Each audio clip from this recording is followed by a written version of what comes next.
Ang debosyon natin mula sa araw na ito, Sabado, ika-5 ng Hulyo taong 2025, ay pinamagatang Tularan si Kristo.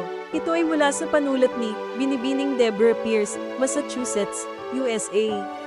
Ang ating babasahin sa araw na ito ay matatagpuan sa aklat ng Koloses Kapitulo 3, versikulo 12 hanggang 17. At ang atin pong pagtutunan ng pansin ay sa aklat naman ng Efeso Kapitulo 5, versikulo 1 hanggang 2. Dahil kayo'y mga anak na minamahal ng Diyos, tularan ninyo siya. Mamuhay kayong puno ng pag-ibig tulad ni Kristo, dahil sa kanyang pag-ibig sa atin, inialay niya ang kanyang buhay bilang mabangong alay at handog sa Diyos. Para siyang aso, sabi nila tungkol sa isang residenteng alamid, Red Fox, sa Nature and Science Museum kung saan ako ay nagsilbing isang wildlife volunteer. Sa unang araw na ako ay pumasok sa kanyang kulungang nasa labas, tumatakbo siyang lumapit sa akin habang iginagalaw ang kanyang mabalahibong buntot na kulay kahel. Ipinaliwanag ng wildlife staff na si Sox ay natagpuan at inalagaan ng isang pamilya na inakalang siya ay isang tuta. Nang mapagtanto nilang siya pala ay isang mailap na hayop, masyado na siyang nasanay sa mga tao at mga aso kaya hindi na siya makakabalik sa gubat. Kaya siya ay dinala sa museo. Dahil siya ay pinalaki kasama ang mga aso, nagaya ni Sox ang mga kilos na kanyang nakita sa kanila.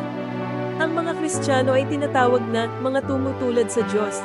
Inaasahang tayo ay mamuhay sa paraang naiiba sa mundong ito, at huwag tularan ang masamang halimbawa. Ikatlong Juan Kapitulo 1 versikulo 11.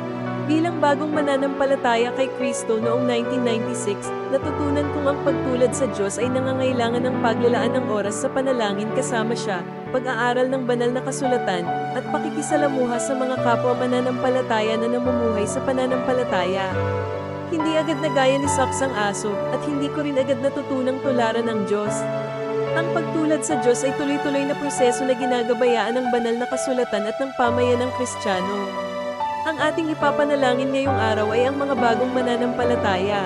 Tayo po ay manalangin. Ama namin sa langit, salamat sa inyong salita at sa mga kapwa Kristiyano na nagsisilbing huwaran upang matutunan naming maging katulad mo. Sa pangalan ni Kristo. Amen. Ang ating pong iisipin ngayong araw, tumutulad ako sa Diyos kapag ako ay magmamasid, natututo, at isinasabuhay ang kanyang salita. Pagpalain po tayong lahat, naway patuloy tayong lumakad na kasama si Jesus.